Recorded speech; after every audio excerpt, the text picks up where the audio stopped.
Hello everyone, welcome back to another vlog. ಇವತ್ತಿನ ಈ ವ್ಲಾಗಲ್ಲಿ ಮೊದಲನೇದಾಗಿಯೇ ಒಂದು ರೆಸಿಪಿ ತೋರಿಸ್ತಾ ಇದ್ದೀನಿ. ಇದು ಅತ್ತೆ ಮಾಡ್ತಿರೋವಂಥ ಅಡುಗೆ, ಡಿಫ್ರೆಂಟಾಗಿರೋವಂಥ ಸಾರಿನ ರೆಸಿಪಿ. ಫಸ್ಟಿಗೆ ಇದಕ್ಕೆ ಹುರುಳಿಕಾಳನ್ನು ಹುರ್ಕೋತಾ ಇದ್ದಾರೆ. ಚೆನ್ನಾಗಿ ವಾಶ್ ಮಾಡಿ ಡ್ರೈ ಮಾಡಿ ಆಮೇಲೆ ಕ್ಲೀನೆಲ್ಲ ಮಾಡಿದ್ದಾರೆ. ಅದನ್ನು ಚೆನ್ನಾಗಿ ಘಮ ಘಮ ವಾಸನೆ ಬರೋವರೆಗೂ, ಕಲರ್ ಚೇಂಜ್ ಆಗೋವರೆಗೂ ಲೈಟಾಗಿ ಹುರ್ಕೊಂಡು ಅದನ್ನು ಪೌಡರ್ ಮಾಡಿ ಪೌಡರ್ನ ಜರಡಿ ಹಿಡಿದಿದ್ದಾರೆ, ನೈಸ್ ಸಾಫ್ಟ್ ಪೌಡರ್ ಆಗೋವರೆಗೂ. ಅದಕ್ಕೆ ಈ ಎಲ್ಲ ಮಸಾಲೆನ ರುಬ್ಬಿ ಇಟ್ಕೋತಿದ್ದಾರೆ. ಇದಕ್ಕೆ ಕಾಯಿ ತುರಿ ಮತ್ತು ಸ್ವಲ್ಪನೇ ಈರುಳ್ಳಿ, ಬೆಳ್ಳುಳ್ಳಿ, ಮೆಣಸು, ಕಾಳು ಮೆಣಸು, ಜೀರಿಗೆ, ಖಾರದ ಪುಡಿ, ಸ್ವಲ್ಪ ಧನಿಯಾ ಪುಡಿ ಇದನ್ನೆಲ್ಲ ಹಾಕಿ ಪೇಸ್ಟ್ ಮಾಡ್ಕೋತಾ ಇದ್ದಾರೆ. ಹಾಗೆ ಹುಳಿಗೆ ಸ್ವಲ್ಪ ಹುಣಸೆಹಣ್ಣು ಕೂಡ ಹಾಕಿದ್ದಾರೆ. ಇದನ್ನು ಫೈನ್ ಪೇಸ್ಟ್ ಮಾಡಿ ನಾವು ಏನು ಪುಡಿ ಮಾಡ್ಕೊಂಡಿದ್ದೀವಿ ಹುರುಳಿಕಾಳನ್ನು ಹುರಿದು, ಆ ಪುಡಿಗೆ ಹಸಿ ಈರುಳ್ಳಿನ ಈ ರೀತಿ ಉದ್ದುದ್ದಕ್ಕೆ ಹೆಚ್ಚಿಬಿಟ್ಟು ಮಿಕ್ಸ್ ಮಾಡಿದ್ದಾರೆ. ಹಾಗೆ ರುಬ್ಬಿರೋ ಮಸಾಲೆ ಕೂಡ ಹಾಕಿ, ಹಾಗೆ ಜಾರ್ನ ಒಂದು ಸ್ವಲ್ಪ ನೀರು ಹಾಕಿ ಶೇಕ್ ಮಾಡಿ ಅದರ ನೀರು ಕೂಡ ಇದಕ್ಕೆ ಹಾಕ್ತಿದ್ದಾರೆ. ಇದು ಸಾರು ತುಂಬಾ ಥಿಕ್ಕಾಗಿ ಬರುತ್ತೆ. ಸೊ ಬಾಯ್ಲ್ ಆದಮೇಲೆ ತುಂಬ ಥಿಕ್ಕಾಗಿಬಿಡುತ್ತೆ. ಸೊ ಈಗ ಸ್ವಲ್ಪ ಥಿನ್ ಕನ್ಸಿಸ್ಟೆನ್ಸಿ ಇಟ್ಕೋಬೇಕು. ಸೊ ಹೀಗೆ ಆದಷ್ಟು ನೀರನ್ನು ಆ್ಯಡ್ ಮಾಡ್ತಾಯಿದ್ದಾರೆ. ಸೊ ಇದನ್ನೆಲ್ಲ ಮಿಕ್ಸ್ ಮಾಡಿ ಫೈನಾಗಿ ಯಾವುದೇ ಗಂಟಿಲ್ದಲೆ ಹುರುಳಿ ಹಿಟ್ಟನ್ನು ಚೆನ್ನಾಗಿ ಮಿಕ್ಸ್ ಮಾಡ್ತಾಯಿದ್ದಾರೆ.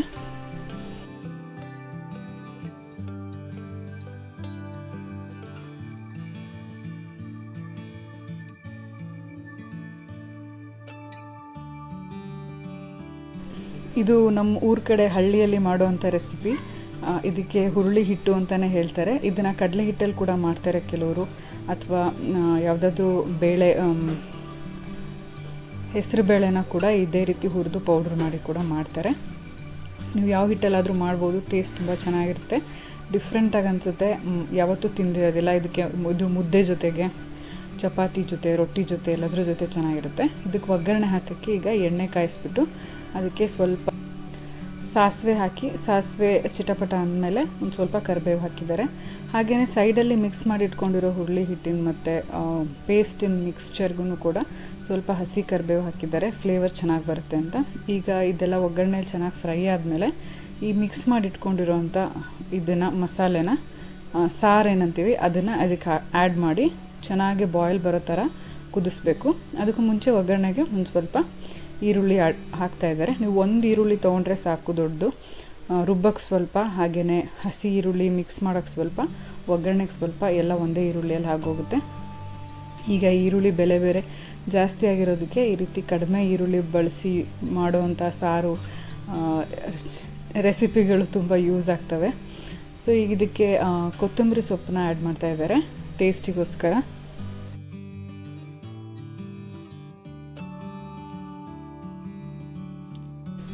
ಸೊ ಫೈನಲಿ ಈ ಮಿಕ್ಸ್ಚರ್ನ ಆ್ಯಡ್ ಮಾಡಿಬಿಟ್ಟು ಒಗ್ಗರಣೆಯಲ್ಲಿ ಚೆನ್ನಾಗಿ ಬಾಯ್ಲ್ ಬರೋವರೆಗೂ ಕುದಿಸಿದ್ರೆ ಆಯಿತು. ನೀವು ಥಿಕ್ನೆಸ್ ನೋಡಿಕೊಂಡು, ರೊಟ್ಟಿಗೆಲ್ಲ ಆದರೆ ಸ್ವಲ್ಪ ಥಿಕ್ಕಾಗಿ, ಅನ್ನಕ್ಕೆ ಆದರೆ ಇನ್ನೊಂದು ಸ್ವಲ್ಪ ನೀರಾಗಿ ಮಾಡ್ಕೋಬೋದು ಸಾರನ್ನ ನಿಮ್ಮ ಟೇಸ್ಟಿಗೆ ತಕ್ಕಂಗೆ. ಹಾಗೆಯೇ ಇದಕ್ಕೆ ಸ್ವಲ್ಪ ಉಪ್ಪು ಹಾಕಿದ್ರೆ ಚೆನ್ನಾಗಿ ಬಾಯ್ಲ್ ಬರೋವರೆಗೂ ಬಾಯ್ಲ್ ಮಾಡಿದ್ರೆ ಸಾರು ರೆಡಿಯಾಗಿಬಿಡುತ್ತೆ. ಟ್ರೈ ಮಾಡಿ ಹೇಗಾಗಿತ್ತು ಅಂತ ಕಮೆಂಟ್ಸಲ್ಲಿ ತಿಳಿಸಿ.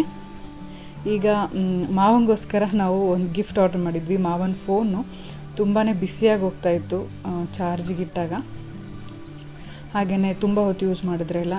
ಸೊ ಚೇಂಜ್ ಮಾಡೋ ಟೈಮ್ ಬಂದಿತ್ತು. ಅದಕ್ಕೆ ಮಾವಂಗೆ ಗೊತ್ತಿಲ್ಲದೆ ಸರ್ಪ್ರೈಸಾಗಿ ನಾವು ಈ ಫೋನ್ನ ತರಿಸಿದ್ವಿ. ಬೇಡ ಬೇಡ ಅಂತ ಹೇಳ್ತಿದ್ರು ಕೂಡ ನಾವು ಅವ್ರಿಗೆ ಗೊತ್ತಿಲ್ಲದೆ ಆರ್ಡರ್ ಮಾಡಿದ್ವಿ. POCO M2 ಫೋನು ತುಂಬಾ ಚೆನ್ನಾಗಿದೆ, ಬಡ್ಜೆಟಲ್ಲಿ ಕೂಡ ಬರುತ್ತೆ, ಸ್ಪೀಡು ತುಂಬ ಚೆನ್ನಾಗಿದೆ. ಲೇಟೆಸ್ಟಾಗಿ ನೀವು ಫೋನ್ನ ತೊಗೋಬೇಕು ಅಂತ ಅನ್ಕೋತಾ ಇದ್ದರೆ, ನಿಮಗೆ ಐಡಿಯಾಸ್ ಬೇಕು ಅಂದರೆ ನೀವು POCO M2ನ ಚೆಕ್ ಮಾಡ್ಬೋದು. ನೋಡೋಕ್ಕೂ ತುಂಬ ಸ್ಟೈಲಿಶ್ ಆಗಿದೆ, ಗಿಫ್ಟ್ ಮಾಡೋಕ್ಕೂ ಕೂಡ ಚೆನ್ನಾಗಿದೆ, ಬಡ್ಜೆಟಲ್ಲಿ ಕೂಡ ಬರುತ್ತೆ. ಹಾಗೆಯೇ ಈಗ ಅಮೆಝಾನಲ್ಲಿ, ಫ್ಲಿಪ್ಕಾರ್ಟೆಲ್ಲ ಸೇಲ್ ನಡೀತಾ ಇದೆ. ಎಕ್ಸ್ಚೇಂಜಿಗೆ ಕೂಡ ನಿಮ್ಮ ಹಳೆ ಫೋನು ಒಳ್ಳೆ ರೇಟಿಗೆ ಹೋಗುತ್ತೆ. ಆವಾಗ ನಿಮಗೆ ಹೊಸ ಫೋನ್ ಇನ್ನೂ ಕಡಿಮೆ ರೇಟಿಗೆ ಸಿಕ್ಕಾಗುತ್ತೆ. ಮಾವಂಗೆ ರೆಡ್ ಕಲರ್ ಕೊಡಿಸಿದ್ದೀವಿ. ರೆಡ್ ಕಲರ್ ಫೋನು ಯಾರಿಗೇ ಆಗಲಿ ತುಂಬ ಇಷ್ಟ ಆಗುತ್ತೆ ನೋಡಿದ ತಕ್ಷಣ. ಯಾಕಂದರೆ ಫ್ರಂಟ್ ಯಾವಾಗಲೂ ಬ್ಲ್ಯಾಕ್ ಇರುತ್ತೆ, ಬ್ಲ್ಯಾಕ್ ಆ್ಯಂಡ್ ರೆಡ್ ಕಾಂಬಿನೇಷನ್ ಯಾವಾಗಲೂ ಹಿಟ್ಟೆ. ಸೊ ಹತ್ತಿರದಿಂದ ತೋರಿಸ್ತಾ ಇದ್ದೀನಿ ಹೇಗಿದೆ ಫೋನು ಅಂತ. ತುಂಬ ಸ್ಟೈಲಿಶ್ ಆಗಿದೆ. ಎಲ್ಲನೂ ಸೆಟಪ್ ಮಾಡಿ ಕೊಡ್ತಾಯಿದ್ದೀವಿ ಮಾವಂಗೆ. ಹೊಸ ಸಿಮ್ ಕಾರ್ಡೆಲ್ಲ ಹೊಸ ಸ್ಲಾಟಲ್ಲಿ ಹಾಕಿ, ಮೆಮೊರಿ ಕಾರ್ಡು, ಹಾಗೆಯೇ ಒಳಗಡೆ ವಾಟ್ಸಪ್ಪು, ಅವ್ರು ಯೂಸ್ ಮಾಡುವಂಥ ಯೂಟ್ಯೂಬು, ಇದನ್ನೆಲ್ಲ ಇನ್ಸ್ಟಾಲ್ ಮಾಡಿ ಕೊಡ್ತಿದ್ದೀವಿ. ಅದ್ರ ಜೊತೆಗೆ ಚಾರ್ಜರ್ ಮತ್ತು ಕೇಬಲ್ ಕೂಡ ಕೊಟ್ಟಿದ್ದಾರೆ.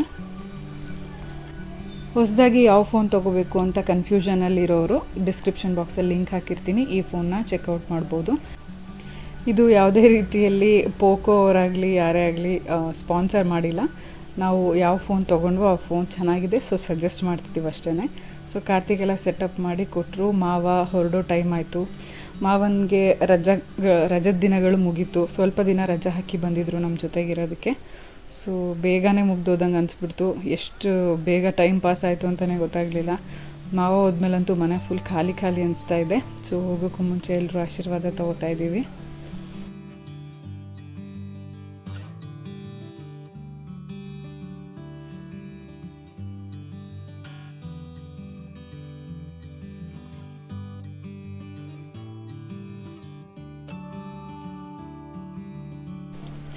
ಬಟ್ ಸ್ವಲ್ಪ ದಿನಗಳಾದಮೇಲೆ ಮತ್ತೆ ರಜೆ ಹಾಕಿ ಮತ್ತೆ ಬರ್ತೀನಿ ನಿಮ್ಮ ಜೊತೆಗಿರೋಕ್ಕೆ ಅಂತ ಹೇಳಿದ್ದಾರೆ. ಸೊ ಅದೊಂದು ಖುಷಿ ಇದೆ, ಮತ್ತೆ ಬರ್ತಾರೆ ಅಂತ ಕಾಯ್ತಾ ಇರ್ತೀವಿ ನಾವು. ನೀವು ಕೂಡ ಮಾವನ ಜೊತೆ ಅತ್ತೆ ಜೊತೆ ಕಳೆದಿದ್ದ ಟೈಮ್ ಮೆಮೊರೀಸ್ನೆಲ್ಲ ನಾನು ಬ್ಲಾಗ್ ಮಾಡಿದ್ದು ನೋಡಿ ತುಂಬ ಖುಷಿಪಟ್ಟಿದ್ದೀರಾ.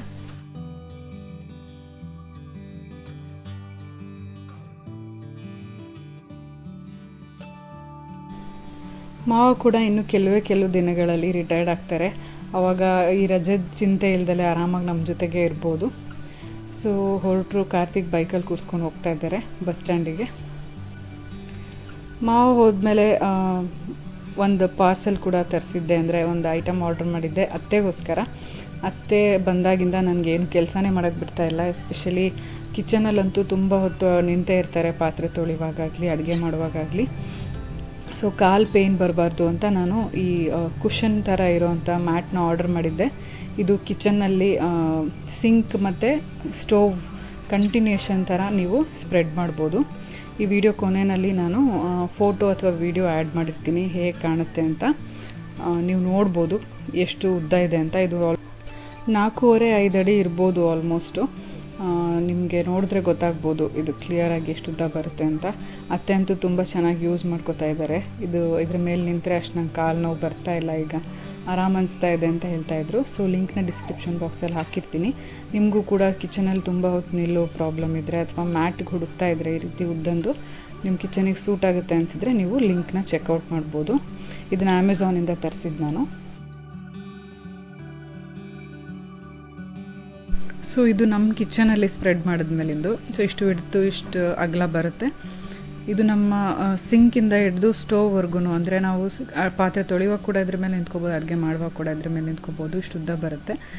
ಕ್ಲೀನ್ ಮಾಡುವಾಗ ಈ ರೀತಿ ರೋಲ್ ಮಾಡಿ ಎತ್ತಿಟ್ಬಿಟ್ಟು ಕ್ಲೀನ್ ಮಾಡಿ ಮತ್ತೆ ಹಾಸ್ಕೋಬೋದು. ಕನ್ವೀನಿಯೆಂಟಾಗಿದೆ. ಹಾಗೆಯೇ ನನ್ನ ಡಯಟ್ ಹೇಗೆ ನಡೀತಾ ಇದೆ ಅಂತ ಕೂಡ ಕೆಲವ್ರು ಕೇಳ್ತಾಯಿದ್ರಿ. ಸೊ ನಾನು ಏನಾದರೂ ಅತ್ತೆ ಸ್ಪೆಷಲಾಗಿ ಮಾಡಿದಾಗೆಲ್ಲ ವಿಡಿಯೋ ಅಥವಾ ಫೋಟೋಸ್ ಇಟ್ಕೊಳ್ತಾ ಇರ್ತೀನಿ ನಿಮಗೆ ತೋರಿಸೋದಕ್ಕಂತ.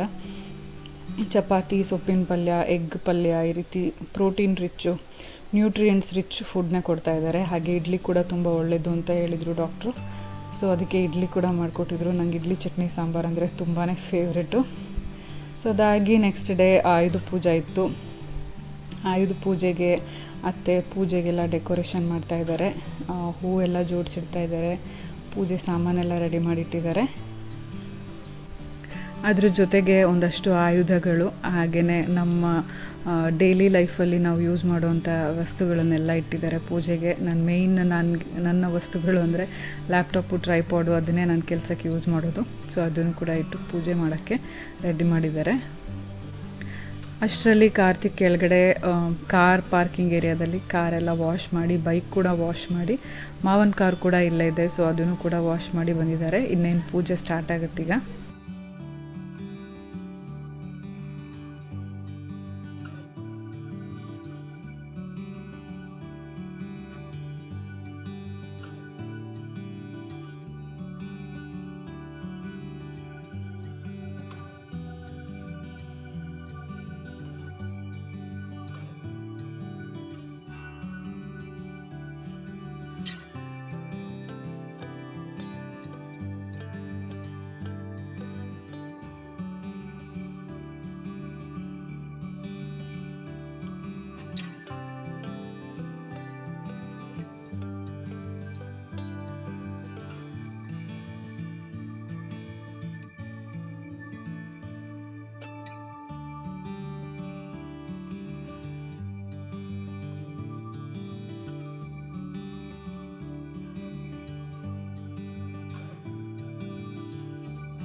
ಅತ್ತೆ ತುಂಬ ಬ್ಯೂಟಿಫುಲ್ಲಾಗಿ ರಂಗೋಲಿ ಕೂಡ ಹಾಕಿದರು, ಚಿಕ್ಕದಾಗಿ ಬಟ್ ತುಂಬ ಕ್ಯೂಟಾಗಿ. ಸೊ ಅದನ್ನು ಕೂಡ ತೋರಿಸ್ತಿದ್ದೀನಿ. ಈಗ ಪೂಜೆ ಮನೆಯಲ್ಲಿ ಮುಗಿಸಿ ಕೆಳಗಡೆ ಕಾರ್ ಪೂಜೆಗೆ ಬಂದಿದ್ದೀವಿ ಎಲ್ರೂ.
ಹೊರಗಡೆ ಮಾವನ ಕಾರ್ ಇದೆ. ಮಾವನ ಕಾರ್ ಪೂಜೆನ ನಾನು ನಿಮಗೆ ಕೊನೆಯಲ್ಲಿ ತೋರಿಸ್ತೀನಿ.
ಸೊ ನಮ್ಮ ಕಾರು, ನಮ್ಮ ಬೈಕು ಮತ್ತು ಮಾವನ ಕಾರು ಎಲ್ಲನೂ ನಿಂಬೆಹಣ್ಣು ತೋರಿಸಿದ್ದಾಯಿತು. ಸೊ ಪೂಜೆ ಹೀಗೆಲ್ಲ ನಡೀತು ನಮ್ಮ ಮನೆಯಲ್ಲಿ. ನಿಮಗೆ ಈ ವಿಡಿಯೋ ಹೇಗೆ ಅನಿಸ್ತು ಅಂತ ಕಮೆಂಟ್ಸಲ್ಲಿ ಬರ್ತಿಲ್ಸಿ. ನಿಮ್ಮ ಮನೆ ಪೂಜೆ ಹೇಗೆ ನಡೀತು ಅಂತ ಕೂಡ ಕಮೆಂಟ್ಸಲ್ಲಿ ಹೇಳಿ. ನಾನು ನಿಮ್ಮೆಲ್ಲ ಕಮೆಂಟ್ಸ್ನ ಓದ್ತೀನಿ, ರಿಪ್ಲೈ ಮಾಡೋಕ್ಕಾಗದಿದ್ರು ಕೂಡ. ಸೊ ಈ ವಿಡಿಯೋ ಇಷ್ಟ ಆಗಿದರೆ ಲೈಕ್ ಮಾಡಿ, ಹಾಗೆ ನಿಮ್ಮ ಫ್ರೆಂಡ್ಸ್ ಆ್ಯಂಡ್ ಫ್ಯಾಮಿಲಿ ಜೊತೆ ಕೂಡ ಶೇರ್ ಮಾಡಿ. ನೀವೇನೂ ನಮ್ಮ ಚಾನಲ್ಗೆ ಸಬ್ಸ್ಕ್ರೈಬ್ ಮಾಡದೆ ನೋಡ್ತಾ ಇದ್ದರೆ ಸಬ್ಸ್ಕ್ರೈಬ್ ಮಾಡಿ, ಪಕ್ಕದಲ್ಲಿರೋ ಬೆಲ್ ಐಕನ್ನ ಕ್ಲಿಕ್ ಮಾಡೋದ್ರಿಂದ ನಾನು ಎಲ್ಲ ವಿಡಿಯೋ ನೋಟಿಫಿಕೇಷನ್ ನಿಮ್ಮ ಮೊಬೈಲ್ಗೆ ತಕ್ಷಣ ಸಿಗುತ್ತೆ ಅಂತ ಹೇಳ್ತಾ ಈ ವ್ಲಾಗ್ನ ನಾನು ಇಲ್ಲಿಗೆ ಮುಗಿಸ್ತಾ ಇದ್ದೀನಿ. ಇನ್ನಷ್ಟು ಇಂಟ್ರೆಸ್ಟಿಂಗ್ ವ್ಲಾಗ್ಸು ಬರೋದಿದೆ. ಸೊ ನೀವೆಲ್ಲರೂ ಕಾಯ್ತಿರ್ತೀರ ಅಂದ್ಕೊಂಡಿದ್ದೀನಿ. So see you all in my next vlog. Till then take care. Bye.